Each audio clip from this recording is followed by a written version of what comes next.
عیسیٰ علیہ السلام سے 2100 سال پہلے یہاں ہندوستان میں ایک شخص تھا، اس کا نام تھا رام چندر۔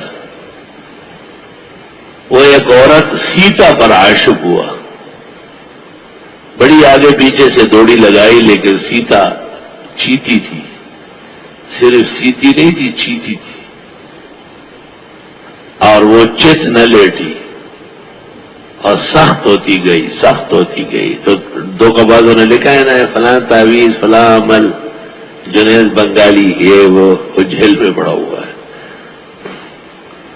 سنگ دل محبوب تمہارے پیروں میں آ جائے۔ جب خدائی محبت کم ہو تو مخلوق کی طرف توجہ ہو جاتی ہے۔ یوسف علیہ السلام نے تفسیر قرطبی میں ہے، ایک دن زلیخا سے پوچھا، یا تو میرے پیچھے گلے کوچوں میں دوڑتی تھی، یا قمیص پاڑ رہی تھی، یا میں بیٹھا رہتا ہوں پوچھتی نہیں؟ تو زلیخا نے کہا اس وقت خدا کی محبت نصیب نہیں ہوئی تھی، حضرت والا کی برکت سے جو خدائی محبت نصیب ہوئی اور خود بخود کم ہو گئی۔ محبت جو ان کی عطا ہو گئی، یہ دنیا بھی جنت نما ہو گئی۔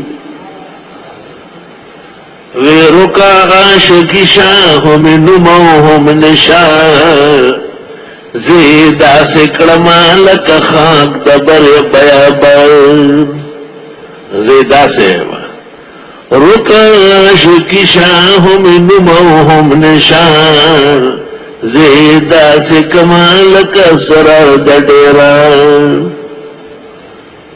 استغفر اللہ واتوب الیہ۔ مجازی عشق کیا ہے؟ میرا مکر و خداع و دھوکہ ہے۔ اور شیخ سعدی نے لکھا ہے کہ بغداد میں کاک سالی پڑ گئی تو لوگ اپنے اپنی محبوبوں کو، معشوقوں کو بھول گئے۔ کھانا پینا جب زیادہ ہو جائے تو عشق شروع ہو جاتا ہے، کھانا پینا کنٹرول کر لے آدمی کنٹرول ہو جائے گا۔ تو رام چندر نے سیتا کو حاصل کرنے کے لیے کوششیں کی، لیکن وہ ناکام ہو گئی۔ اس کو پتہ چلا کہ ایران میں، اس زمانے میں ایران کا نام تھا فارس، فارس کے اندر ایک مولوی ہے، عامل ہے، اور اس کا نام زرتشت ہے، اس کو زرداشت بھی کہتے تھے۔ ایرانیوں کا خیال یہ ہے کہ وہ بھی پیغمبر ہے۔ وہ ایک تعویذ دیتے ہیں اور سنگ دل محبوبہ خود بخود پیروں میں آ جائے گی، اور سیتی جو ہے نا وہ چیتی بن جائے گی۔ چنانچہ رام چندر ایران چلا گیا اور زرداشت سے ملاقات کی۔ اس نے کہا میں ایسا تعویذ نہیں دیتا ہوں، میرے شاگرد ہونا پڑے گا۔ اس نے کہا حاضر بے ہندوستان سے آئے اس لیے ہو۔ زردشت کے پاس ایک کتاب تھی، اس کا نام تھا دساتیر، اور وہ 15 پاروں کی تھی، اور ایک ایک جز کو کہتے تھے دستور۔ وہ کتاب موجود ہے ہمارے کتب خانے میں بھی ہے۔ رام چندر نے اس کا پہلا پارا اس سے پڑھا، اور اس میں لکھا ہوا تھا کہ آسمان میں ایک برج ہے، برج سور، اس کی شکل بیل کی طرح ہے۔ جب زمین پر گائے اور بیل کے ساتھ احسان کیا جائے اور ان کو نہ کاٹا جائے تو آدمی کی قسمت اچھی ہو جاتی ہے اور وہ ترقی کرتا ہے، خوشی مناتا ہے۔ بس یہ ایک سبق تھا جو زرتشت نے رام چندر کو پڑھایا۔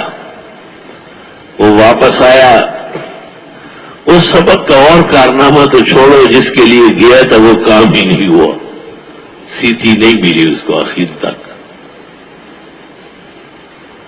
ایسی نر اور غیرتی عورتیں بھی دنیا میں ہوتی ہیں۔ مرزا غلام احمد نے پیشنگوئی کی تھی کہ محمدی بیگم میرے نکاح میں آئے گی، اور پوری انگریزی گورنمنٹ ساتھ تھی، لیکن محمدی بیگم وہ نکاح میں نہیں آئی۔ اللہ رب العالمین نے اس مسلمان غیرتی عورت کو اس کذاب سے بچایا. امام الحسن مولانا انور شاہ کبھی کبھی کہتے تھے اس بی بی صاحبہ کو میں دارالعلوم دیوبند کی درسگاہ سے سلام پیش کرتا.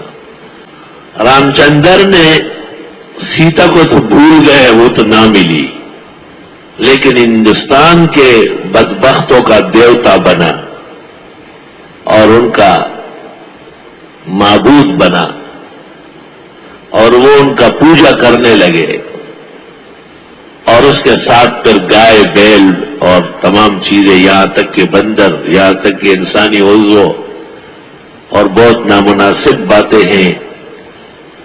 ڈاگئی مولانا مدذلو سے سنا ہے کہ 55 لاکھ کے قریب جو ان کے خدا ہے.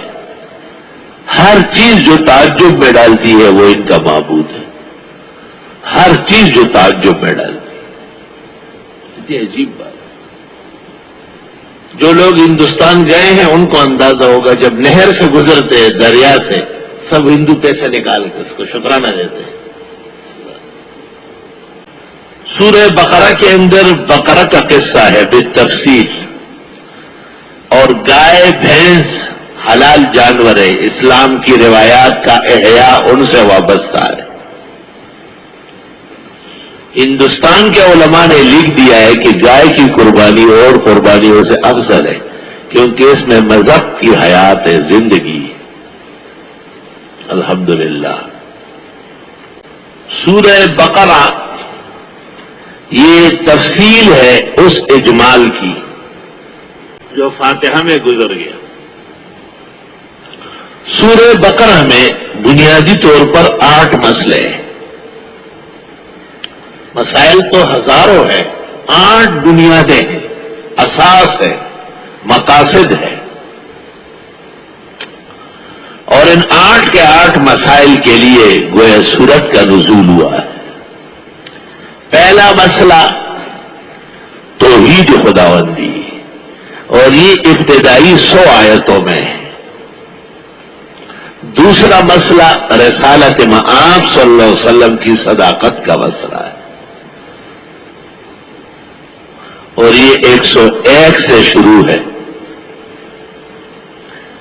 اور لیس البر ان تولوا وجوہکم تک ہے. لیس البر ان تولوا وجوہکم قبل المشرق، یہ یہاں سے جہاد فی سبیل اللہ ہے. اور یا ایھا الذین آمنوا انفقوا مما رزقناکم، تیسرے پارے کی آیت، یہاں سے انفاق فی سبیل اللہ ہے.